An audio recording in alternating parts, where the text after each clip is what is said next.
اعوذ باللہ من الشیطان الرجیم بسم اللہ الرحمن الرحیم۔ پیارے دوستو السلام علیکم۔ میری آج کی ویڈیو ہے خواب کے اندر اپنی ناک دیکھنا یا کسی اور کی ناک دیکھنا کیسا ہے۔ اس خواب کی کئی ساری قسمیں ہیں مگر ہم آپ کو اس کی چند تعبیریں بتائیں گے۔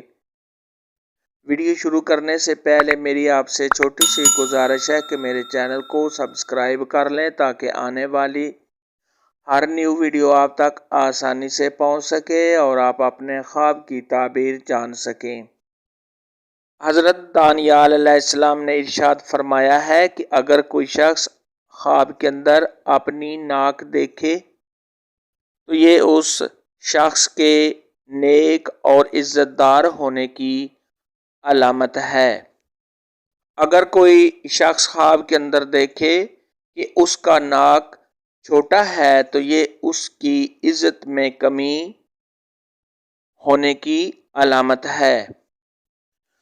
حضرت جابر مغربی رحمۃ اللہ علیہ نے ارشاد فرمایا ہے کہ اگر کوئی شخص خواب کے اندر دیکھے کہ اس کی ناک سے خون آیا ہے تو یہ اس بات کی دلیل ہے ایسا آدمی بہت زیادہ مال و دولت حاصل کرے گا۔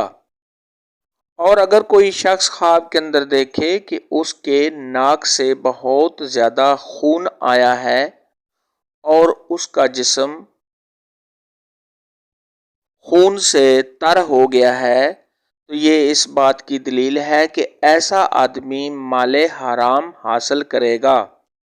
اگر کوئی شخص خواب کے اندر دیکھے کہ اس کا ناک خوبصورت ہے تو یہ اس بات کی دلیل ہے کہ اس کے رشتہ دار، دوست، عزیز سب کے سب بہت خوش ہیں۔ اگر کوئی شخص خواب کے اندر دیکھے کہ اس کے ناک پر داغ ہے یا اس کے ناک پر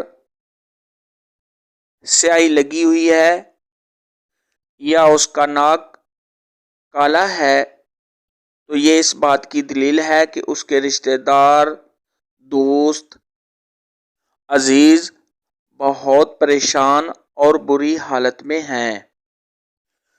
اگر حاملہ عورت خواب کے اندر دیکھے کہ اس کی ناک خراب ہو گئی ہے تو یہ اس کے بچے کو نقصان پہنچنے کی علامت ہے۔ ایسا خواب دیکھنے والے کو چاہیے کہ صدقہ خیرات کرے کیونکہ صدقہ خیرات آنے والی مصیبت کو ٹال دیتا ہے۔ اگر کوئی عورت خواب کے اندر دیکھے کہ اس کے ناک میں کوئی سونے کی چیز ہے تو یہ اس بات کی دلیل ہے کہ یہ آرام و راحت پانے، مالدار ہونے، عزت میں اضافہ ہونے، اپنے خاوند سے پیار محبت ہونے اور غیر شادی شدہ کنواری لڑکی دیکھے تو شادی ہونے کی علامت ہے۔ اور اگر مرد خواب کے اندر دیکھے کہ اس کے ناک میں کوئی سونے کی چیز ہے تو یہ اس کی عزت میں کمی ہونے اور پریشان ہونے کی علامت ہے۔ آج کی ویڈیو میں اتنا ہی تھا۔ اگر آپ کا کوئی اور خواب ہے جس کی آپ تعبیر پوچھنا چاہتے ہیں تو نیچے کامنٹ میں مجھے ضرور بتانا۔ میری ویڈیو کو لائک اور شیئر لازمی کرنا۔ اللہ حافظ۔